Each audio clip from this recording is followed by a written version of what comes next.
Hello, everybody. How you doing? Let's update Jazz getting ready for the Suns home opener. Hope you plan to be out there. If not, let's make sure you make it out for some of the upcoming ball games. Blake Griffin's coming to town a week from Saturday. That's a good one. And make sure you check out the new Jazz program called JTix, which allows you, if you buy tickets earlier, I think you get better prices on it. It's interesting philosophy, new ticket system, so make sure you check that out. All right. So last night first, Jazz just had a bad night. I mean, that's brutal. They avoided, I think, the 20-point loss, but the Jazz only lost one game by 20 last year and two the year before, so this was uncommon territory. Defensively, the Jazz were not good. Denver had 60 or more possessions where they only took one pass. They ran about 45 pick and rolls, and they were just coming right at you, attacking, and the Jazz couldn't stop guys one-on-one defensively, which was not good. Al Jefferson, after being fabulous defensively during the preseason, wasn't very good last night. Really, just the whole team was off. The game got blown up a little bit when Andre Karolinko was supposed to go out early and then circle back into the game, picked up two fouls, one of them very silly in the backcourt.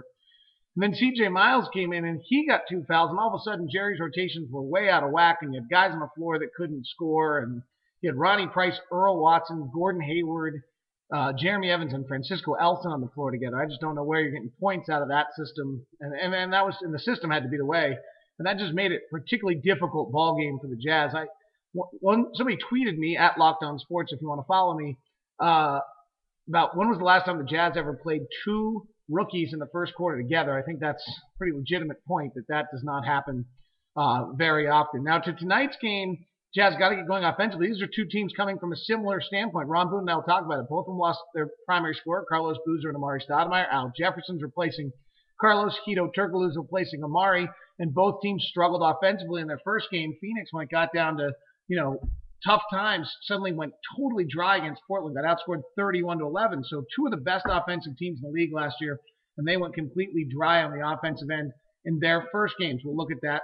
Obviously playing the Alvin Gentry, Mike D'Antoni, up-tempo style. The Jazz have to be very smart in that regard. We'll see whether it frees them up a little bit to get the offense flowing and get some early offense going more. The one that was maybe most disturbing for me in night one that cannot happen in night two is a bad rebounding team last year suddenly dominated the Jazz on the glass in the important parts of the game. Sheldon Williams really dominated it, and the Jazz are going to have to take care of that. And the last one's the Steve Nash, Darren Williams matchup. Last year, as you'll read in the Lock on Jazz Insider report, Steve Nash only took one free throw against the Jazz. Same time, Darren Williams didn't shoot very well, but that's a matchup where Darren has size and strength, and they often are trying to hide Nash by having him play the two guard, which would now be Raja Bell. Will Raja Bell and Steve Nash match up head-to-head with Grant Hill sliding over on Darren Williams? How will they do these things? What will the matchups be there?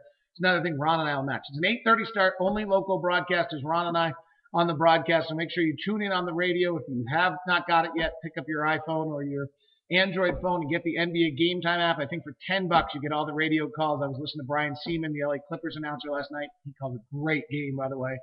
Listening to Blake Griffin's debut, I flipped over to Tim Roy and caught part of the Warriors-Rockets game while we were on the bus.